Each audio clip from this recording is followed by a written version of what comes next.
Con xin kính chào sư phụ Thanh Hải Vô Thượng Sư kính yêu. Con xin kể lại trải nghiệm và nhân duyên của con trên con đường tìm đến Ngài. Vào năm 1987, con sinh đứa con thứ tư. Lúc đó, con bị băng huyết và sức khỏe rất yếu. Con đã chết lâm sàng suốt 7 tiếng.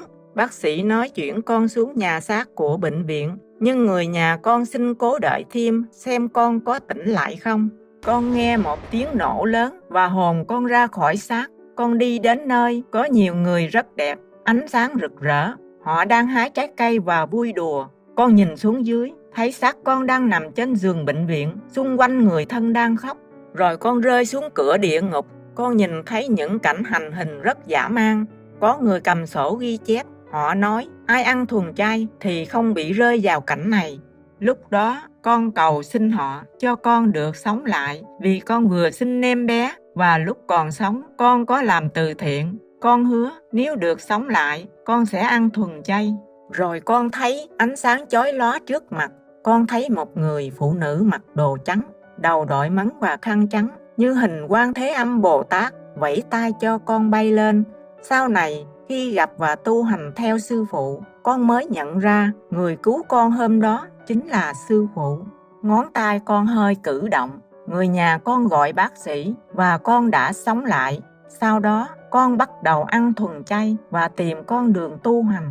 Lúc đó, có người đưa cho con một bài báo viết sai sự thật về sư phụ. Khi cầm bài báo đó, con vừa đọc được tên Ngài thì tự nhiên trang giấy phát sáng trắng xóa, con không đọc được chữ nào cả. Con chỉ nhớ mỗi tên của Ngài thôi. Rồi con đi tìm pháp môn của Ngài. Sau đó con đã được Ngài truyền pháp. Rồi dần dần các con của con cũng ăn thuần chay và được thọ pháp. Sau này con có mở tiệm thuần chay. Nay con đã ngoài 70 tuổi nhưng vẫn rất khỏe mạnh. Con cái thành đạt và con luôn đi chia sẻ vật chất với những người kém may mắn. Từ trong sâu thẳm lòng mình, con luôn cảm ơn Ngài đã cho con được sống lại để có thân người này gặp Ngài tu hành. Con xin kính chúc Ngài luôn luôn mạnh khỏe, chúc cho thế giới sẽ thuần chay ngay. Mong cho con người sớm khai ngộ để thế giới này trở thành thiên đàng tại thế. Chúc cho đội ngũ truyền hình Vô Thượng Sư nhiều sức khỏe và làm tốt công việc của đài. Đệ tử Tuyết Lan từ Âu Lạc hay Việt Nam. Lucky Tuyết Lang, thank you for your hotline. Master has a sweet reply for you. Blessed Tuyết Lang, it touches my heart to feel your humble sincerity and to hear your story. The long and difficult road through this illusory world comes to an end when we meet an enlightened master and receive initiation. When it is our time to return to God, Master Power will make the arrangements.